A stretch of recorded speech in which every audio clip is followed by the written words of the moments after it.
Assalamu alaikum dear students, this is Sabad Zakir and welcome to my YouTube channel Islamiyat Solution for Islamiyat 2058 by Ms. Sabad Zakir.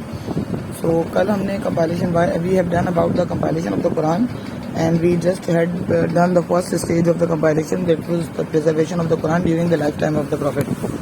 Now let's talk about the compilation of Quran during the time of Hazrat Abu Bakr radiyallahu ta'ala anhu. I hope you all know that Hazrat Abu Bakr was the first caliph of Islam, and just after the sad demise of Prophet Muhammad sallallahu alaihi wasallam, Hazrat Abu Bakr took the charge of Khilafat. So Hazrat Abu Bakr, in Hazrat Abu Bakr's time there was many challenges, there were several challenges which he faced. Now when we talk about Hazrat Abu Bakr's Khilafat and the compilation of Quran, the first and according to the mind map, we need to know the first thing, that is the background. We should know that what was the background and why they needed to compile the Quran in the form of a book. So the need of the compilation, the reasons of the compilation, of background of the compilation, the basic background of the compilation was Battle of Yamama. Now you need to know the little background of Battle of Yamama also, because questions sometimes come in a form that write down the detailed account of the compilation of Quran. If the question, and this question is already in the past paper, when after completion of the topic I will share these questions with you, that in which way the questions are coming in the past paper. So questions do come in the past paper about this, and there is a general question that write down a detailed account of the compilation of the Quran. Now they have not mentioned that in the stage of what, first stage, second stage or third stage. So we have to write the full detailed account, means from the life of the Prophet Muhammad and Hazrat Abu Bakr and then Hazrat Usman also. But when they write that, when they ask you the question, write down the detailed account of the compilation of Quran followed by the death of the Prophet Muhammad sallallahu alaihi wasallam. Now we will only write about Hazrat Abu Bakr and Hazrat Usman. And if it is coming during the life, during the caliphate of Hazrat Abu Bakr, so we will be writing only about Hazrat Abu Bakr. So we need to be specific about that.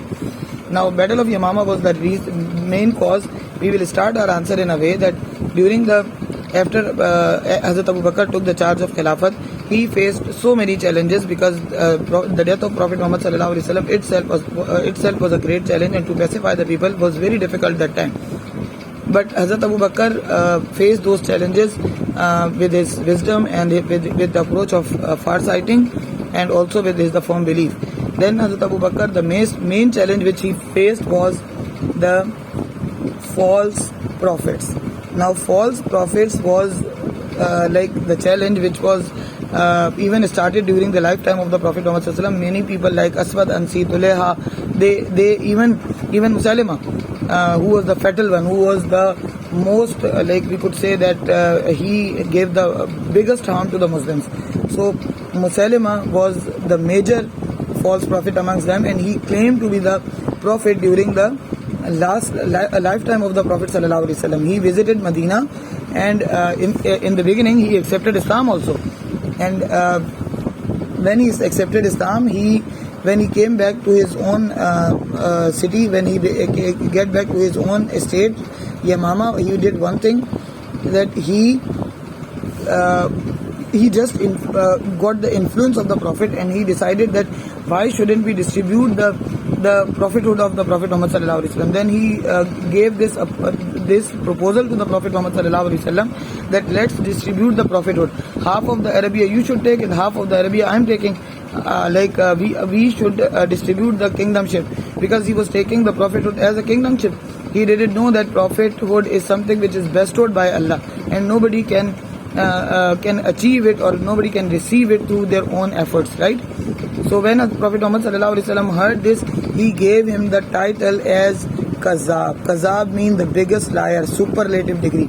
Kazab means liar, the biggest liar, because and Prophet sallallahu alaihi wasallam definitely he was very much angry, and he gave him the title of liar, that nobody can be the biggest liar than him. Then after some time, Prophet Muhammad sallallahu alaihi wasallam passed away. As soon as he passed away, Musaylima prepared an army against the Muslims, and then he marched towards Medina. When Hazrat Umar radiyallahu ta'ala anhu heard about it, that that when a Prophet Muhammad ﷺ heard about the news that Hazrat Abu Bakr heard about Musaylima, that he is approaching with an army, he is marching towards Medina with an army. Hazrat Abu Bakr also prepared an army in the command of Khalid bin Walid. Under the command of Khalid bin Walid, who was the most strategical, heroic figure of Muslims that time. So Khalid bin Walid prepared an army against Musaylima, and then Muslims finally there was a fierce battle happened. We will learn this topic in the detailed account of Hazrat Abu Bakr. So right now we will do only whatever we want in this answer. So Hazrat Khalid bin Walid also prepared an army, and they both met at Yamama. Both armies faced each other at Yamama, and finally Muslims managed to get the victory in this war, but with the loss of around 700 Muslims. Around, we will write around, because in some of the tradition it comes 660 or 640 also. We will not be writing the exact amount. We will be writing only 600 Muslims. 700 Muslims, around 700 Muslims. But amongst them, 70 were Hufaz only.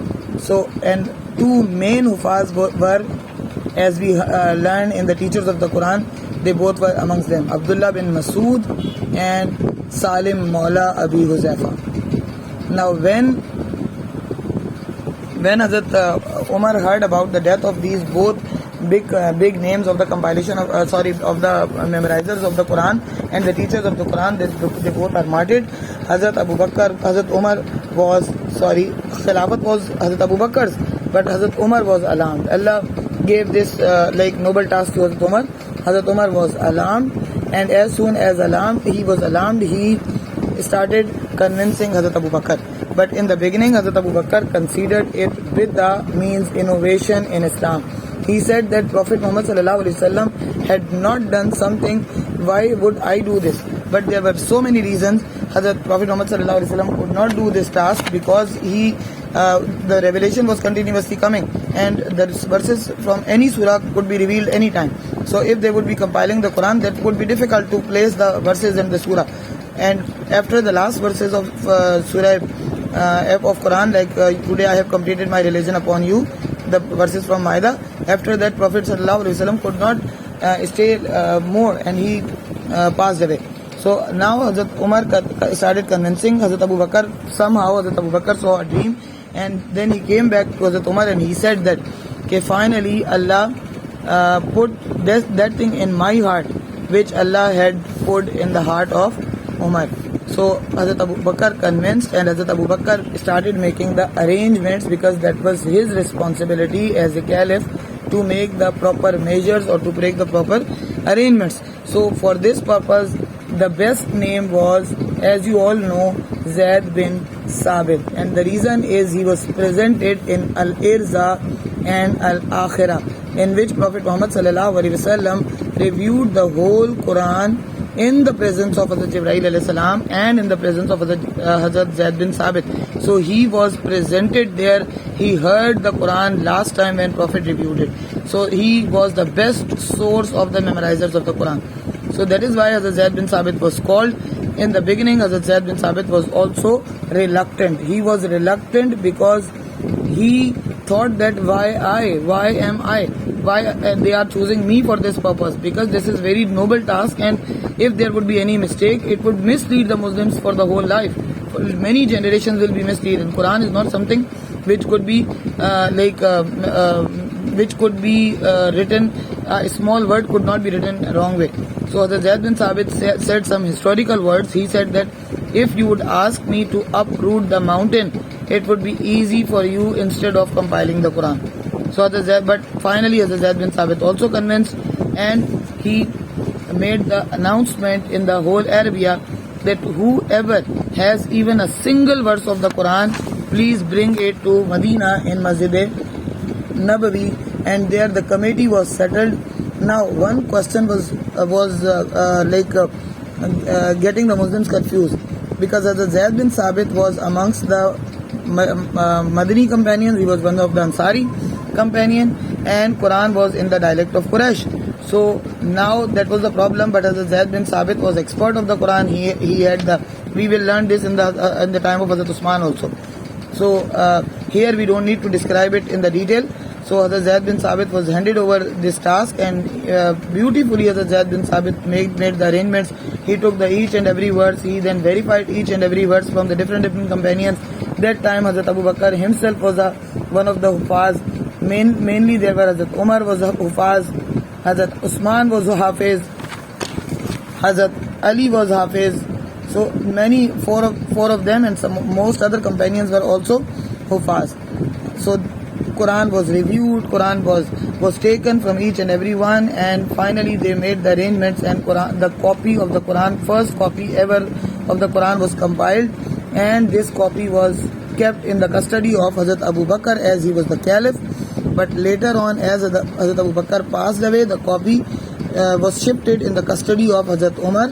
But after the death of Hazrat Umar, Hazrat Umar handed over to Hazrat Hafsa, who was the daughter of Hazrat Umar also, and who was one of the mother of the believer also. She kept the copy of the Quran with the love and affection with her, that later on this copy of Quran became famous with the name of Mushaf-e Hafsa, means Hafsa's copy. Right? I hope it is clear, the lesson is clear. If you will be feeling any doubt, any query, please do not hesitate to ask me in the comment box.